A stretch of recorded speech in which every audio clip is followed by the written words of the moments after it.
So hello guys, আজকে আমি নয়া একটা রেসিপি নিয়ে এসেছি। সেটার নাম বলবো না, আপনারা সবাই বাড়িতে তৈরি করবেন। তৈরি করে আমাকে কমেন্টে বলবেন সেটার স্বাদ কেমন হয়েছে। প্রথমে একটা অরেঞ্জ নেব, অরেঞ্জ নিয়ে অরেঞ্জটাকে ছোটো ছোটো করে দুটো স্লাইস করব।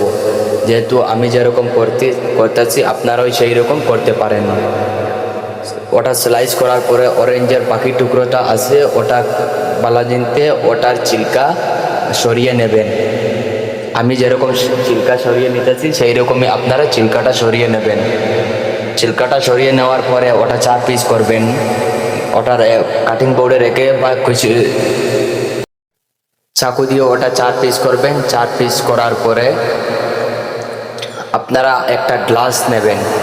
তা আমি যেরকম গ্লাস নিতেছি সেই রকমই আপনারা একটা গ্লাস নেবেন। তারপর একটু অরেঞ্জের পাল্পি আছে সেটা আপনারা গ্লাসে ঢেলে দেবেন। মিনিমাম 30 ml ঢেলে দেবেন।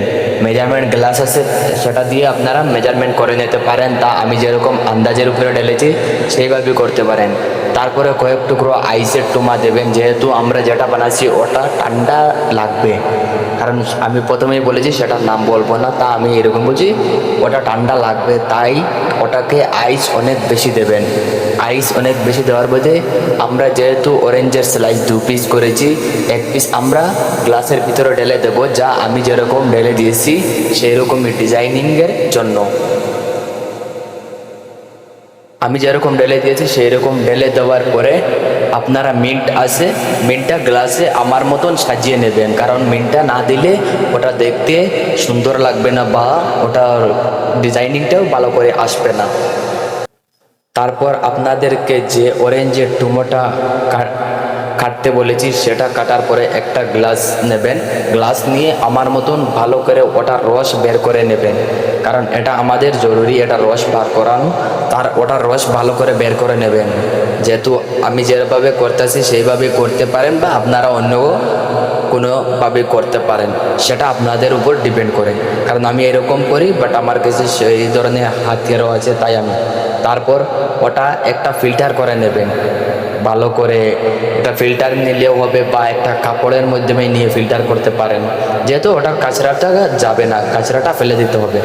ওটা ফিল্টার করার পরে আপনারা ওই যে জুসটা বের করেছেন, জুসটা বের করার পর ওটা আইসের উপরে দেবেন, একটু একটু করে আইসের উপরে দেবেন। যেহেতু আমাদের আইসটুকে কালার আসতে হবে,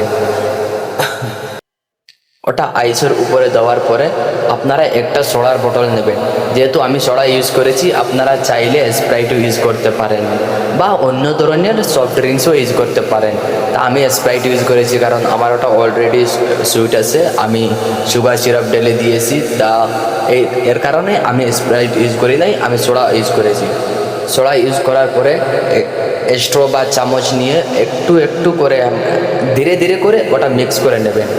যেহেতু ধীরে ধীরে করে মিক্স না করলে তারপরে ওটা পুরো মিক্স হয়ে গেলে দেখতেই সুন্দর লাগবে না বা কালারে কীরকম লাগবে।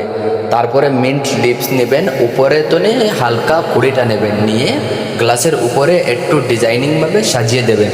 সাজিয়ে নেওয়ার পরে আরেকটা যে স্লাইসের পিস রয়েছিল না, সেটা আপনারা কেটে নেবেন।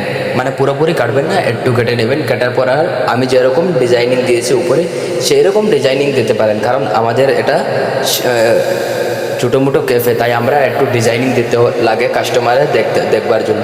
তা আপনারা ফাইনালি বলেন ওটা কেমন হয়েছে। অবশ্যই আপনারা অফিসিয়ালি জুস শেফ মোস্তফা পেজটি ফলো করবেন। ধন্যবাদ।